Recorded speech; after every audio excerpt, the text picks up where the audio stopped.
વર્ષ 2017માં સરથાણા ખાતે ઉગ્ર ભાષણ આપવાના કેસમાં પૂર્વ પાસ નેતા અને હાલ ભાજપના ધારાસભ્ય હાર્દિક પટેલને સુરત કોર્ટે નિર્દોષ જાહેર કર્યો. હાર્દિક પટેલને સુરત કોર્ટે નિર્દોષ જાહેર કર્યો છે. સરથાણા વિસ્તારમાં રેલીમાં ઉગ્ર ભાષણ કેસમાં હાર્દિક પટેલની તરફેણમાં ચુકાદો આવ્યો છે.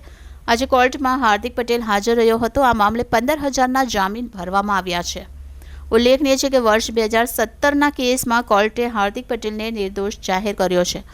પૂર્વ પાસ નેતા અને ભાજપના ધારાસભ્ય હાર્દિક પટેલનું કોર્ટના ચુકાદા બાદ નિવેદન સામે આવ્યું છે. હાર્દિકે કહ્યું હતું કે આજે સત્યનો વિજય થયો છે. સત્યનો હંમેશા વિજય થતો હોય છે.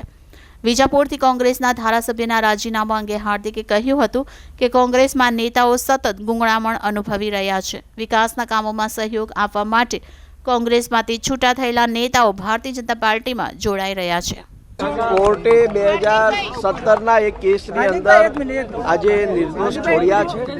અમે ખાલી એટલું જ કહી શકીએ કે સત્યનો હંમેશા વિજય થતો હોય છે અને માનનીય ન્યાય કોર્ટ ઉપર અમને ભરોસો હતો કે થોડોક સંઘર્ષ કરીને પણ જે અમારા વકીલશ્રીઓ હતા માની યશવંતભાઈ વાળા અને રમેશભાઈએ યોગ્ય કાયદાની પ્રક્રિયામાં દલીલો કરીને અને જે ફેક્ટ હતું એ માન્ય કોર્ટ સામે મૂક્યું છે. આજે માન્ય કોર્ટે અમને નિર્દોષ છોડ્યા છે. હું માન્ય કોર્ટનો હૃદયપૂર્વક આભાર વ્યક્ત કરું છું.